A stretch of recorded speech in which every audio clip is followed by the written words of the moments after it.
മുരിങ്ങക്കായ ഇട്ടിട്ട് ചക്കക്കുരുവും മാങ്ങയും കൂടി തേങ്ങയും പരിപ്പും ഇട്ടിട്ട് ചാറ് കറി ഉണ്ടാക്കാനാണിത്. ചക്കക്കുരു കൂടി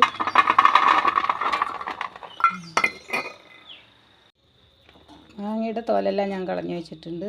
ഇത് നല്ല പുളിയുള്ള മാങ്ങ ആയതുകൊണ്ട് ഒരു മാങ്ങയാണ് ഞാനിതിവിടെ എടുത്തിരിക്കുന്നത്. ഇനി ഇതൊന്ന് കഷ്ണമാക്കി എടുക്കാം. മാങ്ങ കഷ്ണമാക്കി എടുത്തിട്ടുണ്ട്. ഇതുപോലെയുള്ള കഷ്ണമാണ് ആക്കിയിരിക്കുന്നത്. ഇനി വേണ്ടത് തേങ്ങ, ഒരു മുറി തേങ്ങ എടുത്തിട്ടുണ്ട്. പിന്നെ ജീരകം, പിന്നെ ചെറിയ ഉള്ളി. ഇത് അരയ്ക്കാനായിട്ട് ആണ്. തേങ്ങ കൂടി അരച്ചെടുത്തിട്ടുണ്ട്. ഇനി വേണ്ടത് പരിപ്പ് കൂടിയാണ്. അപ്പോൾ പരിപ്പ് വേവിക്കാനായിട്ട് കുക്കറിലേക്ക് ഇട്ട് കൊടുക്കാം.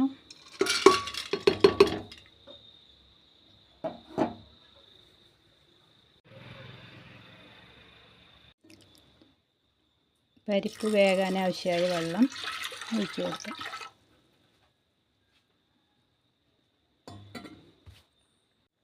പരിപ്പ് അടച്ചു വെച്ച് വേവിക്കാം.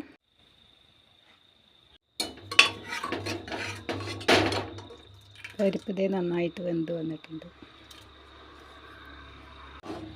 പരിപ്പിലേക്ക് കഷ്ണം ഇട്ട് കൊടുക്കാം.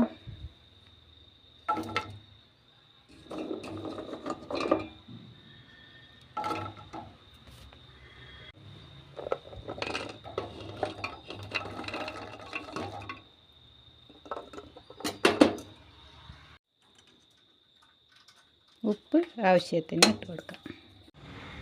മുളക് പൊടി ആവശ്യത്തിന് ഇട്ട് കൊടുക്കാം. ഇനി ആവശ്യത്തിന് മല്ലിപ്പൊടി കൂടി ഇട്ട് കൊടുക്കാം. ഇനി വേണ്ടത് മഞ്ഞൾപ്പൊടി കൂടിയാണ്. മഞ്ഞൾപ്പൊടി കൂടി ചേർത്ത് കൊടുക്കാം. ഇനി കഷ്ണം വേകാൻ ആവശ്യമായ വെള്ളം ഒഴിച്ച് കൊടുക്കാം.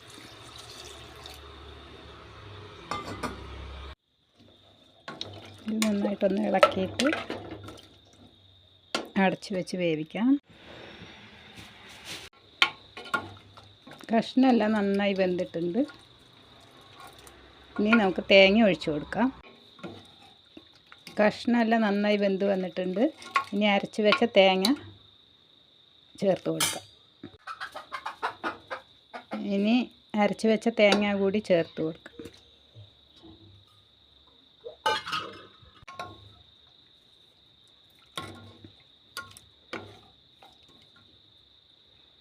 തേങ്ങ ചേർത്ത് കൊടുത്തിട്ടുണ്ട്. തേങ്ങ ഒഴിച്ചതിന് ശേഷം കറി നന്നായിട്ടൊന്ന് തിളപ്പിച്ചെടുക്കണം. തിളച്ച് വരട്ടെ.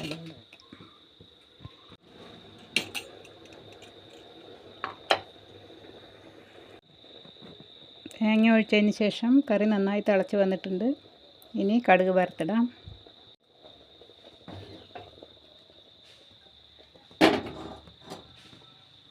കടുക് പൊട്ടിക്കുവാനായിട്ട് ചീനച്ചട്ടി അടുപ്പത്ത് വെച്ചിട്ടുണ്ട്. ഇനി നമുക്ക് എണ്ണ ഒഴിച്ച് കൊടുക്കാം. ഇനി കടുക് ഇട്ട് കൊടുക്കാം. ഇനി വറ്റൽമുളക് ഇട്ട് കൊടുക്കാം. വറ്റൽമുളക് ഇട്ട് കൊടുത്തതിന് ശേഷം കറിവേപ്പിലയും ഉള്ളി ചതച്ച് വെച്ചത്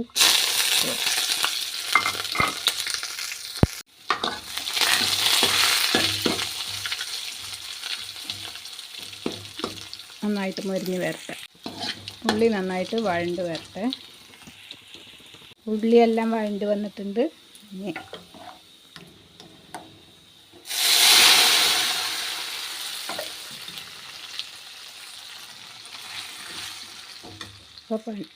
വളരെ രുചികരവും എളുപ്പത്തിൽ ഉണ്ടാക്കാൻ പറ്റിയതുമായ മുരിങ്ങക്കായും ചക്കക്കുരുവും മാങ്ങി തേങ്ങ ഒഴിച്ച് വെച്ച പരിപ്പിട്ട് തേങ്ങ ഒഴിച്ച് വെച്ച കറി ഇവിടെ നന്നായിട്ട് കിട്ടിയിട്ടുണ്ട്.